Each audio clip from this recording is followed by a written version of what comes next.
Vicious. Kids are vicious. Megan Cummings has a daughter at Telstar Middle School and a son at Telstar High School in Bethel. Both, she says, are bullied over everything from their weight to their height to their hair. She was threatened to be stabbed with a fork. He doesn't want to go to school. So much so, she says, her son is planning a switch to homeschooling, while her daughter tries to stick it out. It makes me sad just thinking about it. She used to be so happy, and now she's so sad all the time.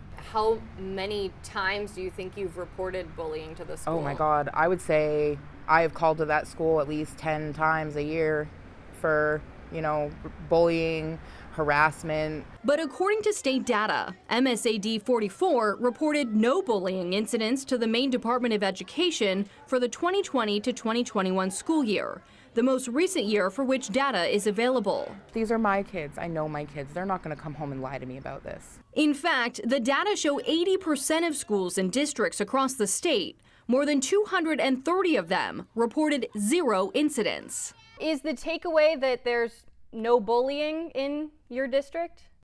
So that data is for specifically substantiated cases of bullying. It's not investigated cases and cases where kids are being mean. Mark Kenny is principal of Telstar Middle and High Schools, which were mostly back to in-person learning during the 2021 year.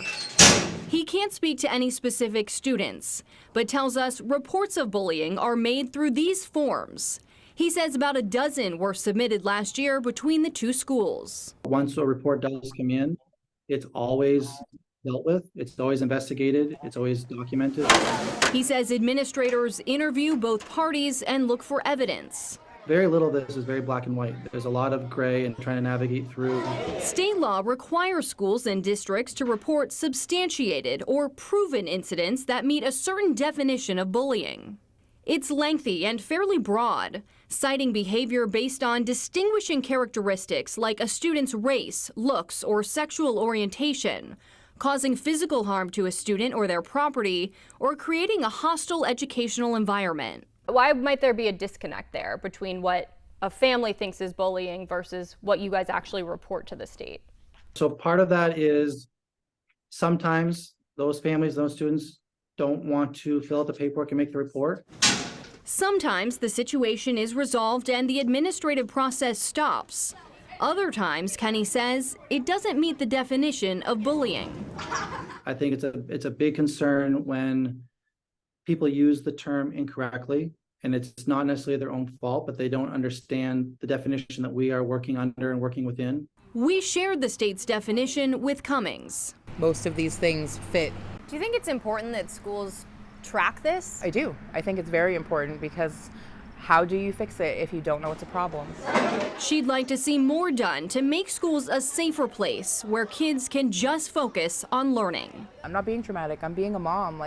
I'm so tired of seeing my kids cry when they come home. We wanted to speak with the Maine DOE about this data and whether it's reflective of what's happening in schools.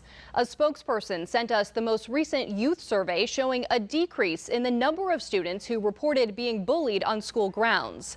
About 40% of middle school students, down from 46, and 16% of high school students, down from 23.